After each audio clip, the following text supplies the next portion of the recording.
अध्याय 55। लूसिया वासा। वह अचानक मुड़ा और अपनी तेज गति का उपयोग करते हुए सीधे एक दूर स्थित व्यक्ति की ओर चला गया, जो संभवतः उसका पीछा कर रहा था, जिसने बाद वाले को पकड़ लिया। उसे तेज रफ्तार में देखकर लबादे वाला व्यक्ति चौंक गया और उसने तेजी से भागने की कोशिश की, लेकिन उसने उसे जमीन पर गिरा दिया। ओलिवर सीधे मुद्दे पर आया। उसने लबादे वाले का गला पकड़कर ठंडी आंखों से पूछा, आप कौन हैं? उसकी आवाज तेज और धीमी थी। तुम मेरा पीछा क्यों कर रहे थे? जैसे ही आकृति ने उसका हाथ छुड़ाकर भागने की कोशिश की, उसने अपनी पकड़ मजबूत कर ली।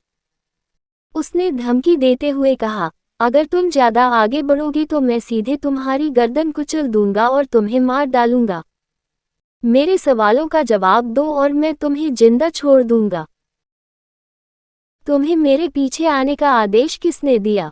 उसकी बातें सुनते ही वह लड़खड़ाती आकृति इधर उधर घूमना बंद कर दी। ये देखकर ओलिवर ने अपनी पकड़ कम कर दी। स्वाभाविक रूप से उसका हत्या करने का कोई इरादा नहीं था। उसने पहले कभी किसी जानवर की हत्या नहीं की थी, किसी इंसान की तो बात ही छोड़ दें। यह अजीब होगा अगर वह अचानक एक निर्दयी हत्यारा बन जाए। उसने बस उस व्यक्ति को धमकी दी कि वह उन्हें रोक दे। इस दुनिया में ऐसी हत्याएं आम थीं, इसलिए एक चतुर व्यक्ति को पता होगा कि कब आत्मसमर्पण करना है। उन्होंने कहा, चलो अपना हुड उतारो, मैं तुम्हारा चेहरा देखना चाहता हूँ। उसने अपने दूसरे हाथ का उपयोग किया और सीधे उस व्यक्ति के सिर को ढकने वाले हुड को हटा दिया। हुड के नीचे से लहरदार और चमकदार क्रिस्टल नीले बाल उभरे। जैसे ही उसने महिला का चेहरा देखा, उसकी आंखें नकाब के पीछे धीरे धीरे चौड़ी हो गईं। डिंग। लूसिया वासा। क्या मेजबान व्यक्ति के साथ जुड़ना चाहता है? लूसिया वासा। वह यहाँ क्या कर रही है? उपन्यास के प्रमुख पात्रों में से एक को अपने सामने देखकर वह काफी आश्चर्यचकित हुआ। उसने तेजी से सिस्टम को अस्वीकार कर दिया और पीछे मुड़कर देखा। उसकी स्याही नीली आंखें थीं जो इस समय तनावग्रस्त थीं और उसे घूर रही थीं। उसकी नाक छोटी थी और होंठ चमकदार गुलाबी थे। उसकी त्वचा गोरी और दाग धब्बों से रहित थी। उसने धीमी आवाज में कहा, मुझे नीचे आने दो, मैं बात करूंगी। ये सुनकर वह अपने होश में आया और शांति से उसके गले पर अपनी पकड़ ढीली कर दी। वह जानता था कि अगर वह उसका पीछा करेगी तो उसे उससे कुछ कहना होगा इतना लंबा। साथ ही उसे किसी का गला पकड़ना भी अच्छा नहीं लगता था। उन्होंने कहा, बोलो। अंत में उन्होंने ऐसा न करने का निर्णय लिया।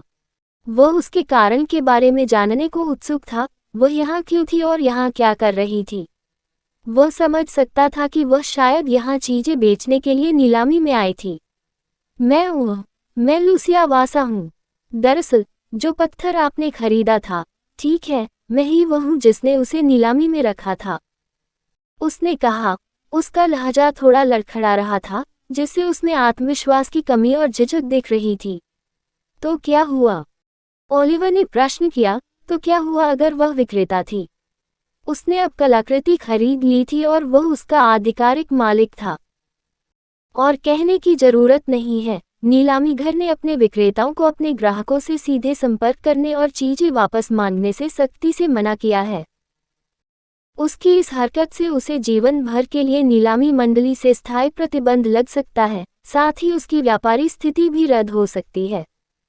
उसने आगे कहा, मुझे खेद है, यह आपको हास्यास्पद और असंबंधित लग सकता है, लेकिन कृपया एक पल के लिए मेरी बात सुनें। मुझे पता है कि मैं अभी परेशान हो रही हूँ, लेकिन यह मेरे लिए बहुत महत्वपूर्ण है कि मैं आपको इसके बारे में बताऊं। ओलिवर ने शांति से पूछा, यह क्या है? ये देखकर कि वह उसे छोड़ नहीं रहा था या उस पर दोबारा हमला नहीं कर रहा था, लूसिया को राहत मिली। उसने उससे कहा, वास्तव में जो पत्थर आप इस समय अपने साथ ले जा रहे हैं वह वासा परिवार की पारिवारिक विरासत है, जो एकांत में रहने वाला एक ओझा परिवार है। मुझे यकीन नहीं है कि आपने कभी हमारा नाम सुना है, लेकिन कुछ दशक पहले मेरा परिवार बहुत प्रतिष्ठित था। वह आगे बढ़ने से पहले रुकी, लेकिन फिलहाल, हालांकि मुझे इसे स्वीकार करने में शर्म महसूस हो रही है, हम गिर गए हैं और अब अपने लंबे समय से चले आ रहे परिवार को बनाए रखने के लिए पीड़ित हो रहे हैं। यह एक बार जो हुआ करता था उसका 10वां हिस्सा बन गया है। आपके हाथों में पत्थर, मुझे नहीं पता क्यों, लेकिन यह वह विरासत है जो मेरे परिवार में पीढ़ी दर पीढ़ी चली आ रही है। उसकी आंखें कुछ हताश और नम हो गईं, अपनी मुट्ठी भींचते हुए, उसने अपना सिर नीचे कर लिया। मैं आपसे विनती करती हूँ, क्या आप कृपया इसे मुझे लौटा सकते हैं? उसका शरीर थोड़ा कांप रहा था। ये दर्शाता है कि एक उत्तराधिकारी के लिए किसी के सामने झुकना और कुछ मांगना कितना मुश्किल रहा होगा। दुर्भाग्य से, ऐसा नहीं हो सकता। कृपया, मैं आपसे विनती करता हूँ, कृपया। मैं इसके बदले में कुछ भी ऑनलाइन डालने को तैयार हूँ।